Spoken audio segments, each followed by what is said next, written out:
આ બાબતે અનેક સવાલો ઉઠી રહ્યા છે કારણ કે જ્યાં ઘટના ઘટી તેની આસપાસ કોઈ બાંધકામ સાઇટ પણ નથી અને આટલા બધા પથ્થરો ગણતરીની મિનિટોમાં આવ્યા ક્યાંથી?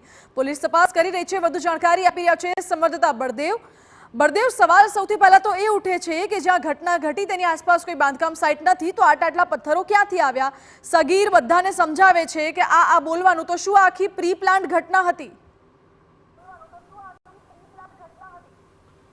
જે રીતે સુરતના સૈયદપુરા વિસ્તારની અંદર જે ગણપતિ પંડાળ ઉપર જે પથ્થર મારવાની જે ઘટના સામે આવી હતી તેની અંદર જે એક પછી એક જે મામલો ઉગ્ર થયો હતો અને 3 જેટલા જે બનાવો સામે આવ્યા હતા। બે જે અલગ અલગ પોલીસ સ્ટેશનની અંદર જે રાયોટિંગના જે ગુના નોંધવામાં આવ્યા છે।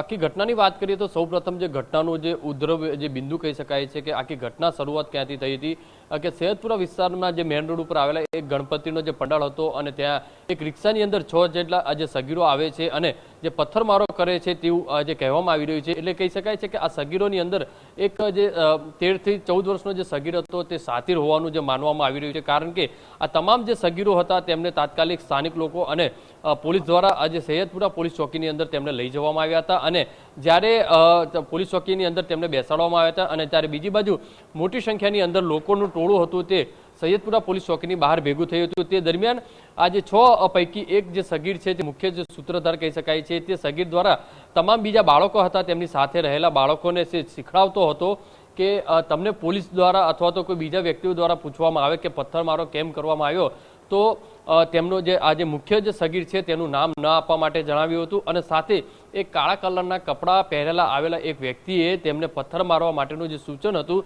તે કર્યું હતું તેવું તમામ બાળકોને શીખવાડવામાં આવ્યું હતું। એટલે કહી શકાય છે કે એક જે મુખ્ય જે બાળક હતો તેની સાતીર મગજ કેટલું તેજ છે તે જોવા મળી રહ્યું છે। પોલીસની તપાસની અંદર પણ સામે આવ્યું છે કે છેલ્લા ઘણા સમયથી આ બાળક હતો, મુખ્ય જે બાળક છે તે મદ્રેસાની અંદર પોતે અભ્યાસ કરવા માટે પણ જતો હતો। તેને ધ્યાનમાં રાખીને સુરત ક્રાઇમ બ્રાન્ચ દ્વારા ગઈકાલ રાત્રિના સમય અને 2 દિવસ અગાઉ પણ આ મદ્રેસાની અંદર તપાસ કરવામાં આવી હતી, કારણ કે મદ્રેસાની અંદર જ્યારે તપાસ કરવામાં આવતી હોય છે ત્યારે બીજું કોઈ વાતાવરણ જે તંગ ન થાય અથવા તો બીજા કોઈ ઇફેક્ટ ન પડે તેને ધ્યાનમાં રાખીને પોલીસ દ્વારા ખાનગી રીતે આ જે મદ્રેસાની અંદર જે તપાસ કરવામાં આવી હતી અને જે રીતે સૂત્રો પાસેથી માહિતી મળી રહી છે કે આ જે મદ્રેસાના જે મૌલવી છે તેમની ક્યાંક ને ક્યાંક પૂછપરછ પણ કરવામાં આવી શકે છે, કારણ કે જે બાળક છે તે માલેગાંવનો મૂળ રહેવાસી છે, તેના પિતા હતા, તેનું અવસાન થયું હતું અને ત્યારબાદ ઘણા સમયથી તે પોતાના જે સુરત આવી અને રહેતો હતો અને મદ્રેસાની પણ સાથે અભ્યાસ પણ કરતો હોવાની જે માહિતી છે તે પ્રાપ્ત થઈ રહી છે।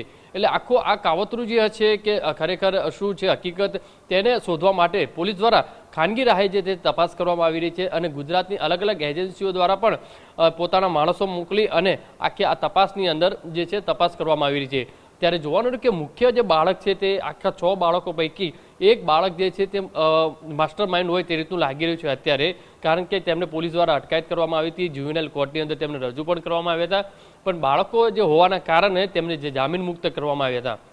આખી આ જે ઘટના જે શરૂઆત થઈ હતી તેની અંદર જે 6 બાળકો દેખાઈ રહ્યા છે તેની અંદરથી એક બાળક છે તે મુખ્ય સૂત્રધાર હોવાનું હાલમાં મનાવવામાં આવી રહ્યું છે, કારણ કે બાળકનું જે મગજ જે છે કહી શકાય કેટલું સાતીર હોઈ શકે છે।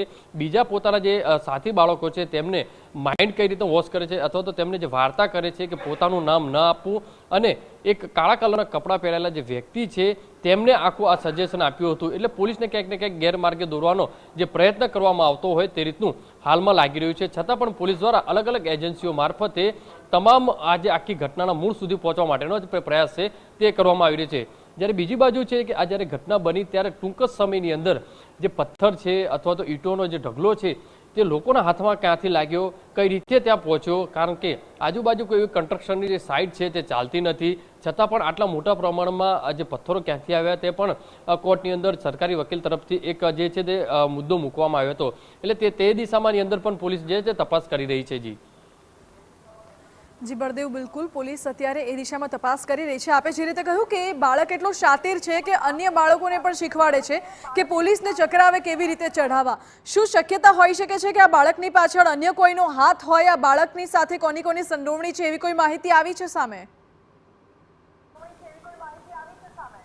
હજુ પણ એવી કોઈ પોલીસ તરફથી કોઈ માહિતી છે તે જાહેર કરવામાં નથી આવી, પણ કારણ કે જે રીતે હાલમાં ગણપતિનું જે તહેવાર ચાલી રહ્યો છે, આવનારા દિવસોની અંદર જે ગણપતિ વિસર્જન છે, સાથે સાથે થોડા સમય અંતર પછી જે નવરાત્રિનો તહેવાર આવી રહ્યો છે અને તેને લઈને સુરત શહેરની અંદર જે વાતાવરણ તંગ ન બને તેને ધ્યાનમાં રાખીને પોલીસ દ્વારા છે તે ધીરે ધીરે અલગ અલગ દિશાની અંદર જે તપાસ છે તે કરવામાં આવી રહી છે. મુખ્ય બાળક જે કહી શકાય છે, 6 બાળકો પૈકી એક જે બાળક હતો તે સાતીર હોવાનું પોલીસો સૂત્રો પાસેથી માહિતી મળી રહી છે. તે પ્રમાણે કે માનવામાં આવી રહ્યું છે, કારણ કે જે પોતાના ચહેરા ઉપર એક જે કહી શકાય છે એક જુનૂન જે છે તે જોવા મળતું હતું.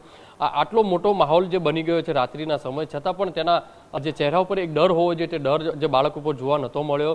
અને બીજા બાળકોને જે રીતે ગેરમાર્ગે દોરવા માટેનો જે પ્રયાસ છે તે પણ કરવામાં આવ્યો હતો. એટલે આ તમામ જે અલગ અલગ જે વાતો સામે આવી રહી છે તેના ઉપરથી સ્પષ્ટ લાગી રહ્યું છે ક્યાંક ને ક્યાંક કાવતરું હોય તે રીતની શક્યતા વ્યક્ત કરવામાં આવી રહી છે. હજી ચોક્કસ માહિતી સામે નથી આવી, પણ પોલીસ તપાસની અંદર સાચી હકીકત આવનાર દિવસોની અંદર આવી શકે છે.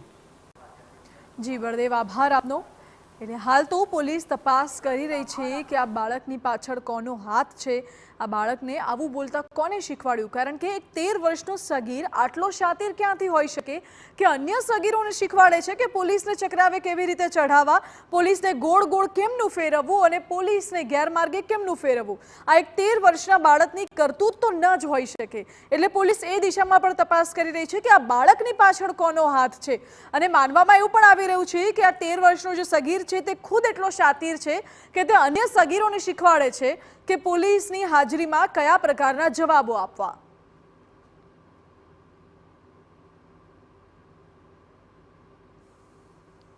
મહત્વનું છે કે ગણેશ પંડાલમાં પથ્થરમારા બાદ પોલીસ હવે વધુ સતર્ક બની છે. ત્યારે સુરતમાં ગણેશ વિસર્જનને લઈને પણ પોલીસ એલર્ટ મોડ ઉપર છે. ઉધના પોલીસે સંવેદનશીલ વિસ્તારમાં ફ્લેગ માર્ચ કર્યું. પોલીસ ફોર્સ અને એસઆરપીની ટુકડી સાથે સર્ચ કરવામાં આવ્યું. રાત્રે અને દિવસના સમયે બંને સમયે ફ્લેગ માર્ચ કર્યું પોલીસે અને સ્થિતિનું નિરીક્ષણ કર્યું છે, કારણ કે આગામી સમયમાં ગણેશ વિસર્જન થવાનું છે. તે દરમિયાન કોઈ અણબનાવ ના થાય તે માટે પોલીસ અત્યારે સતર્ક છે.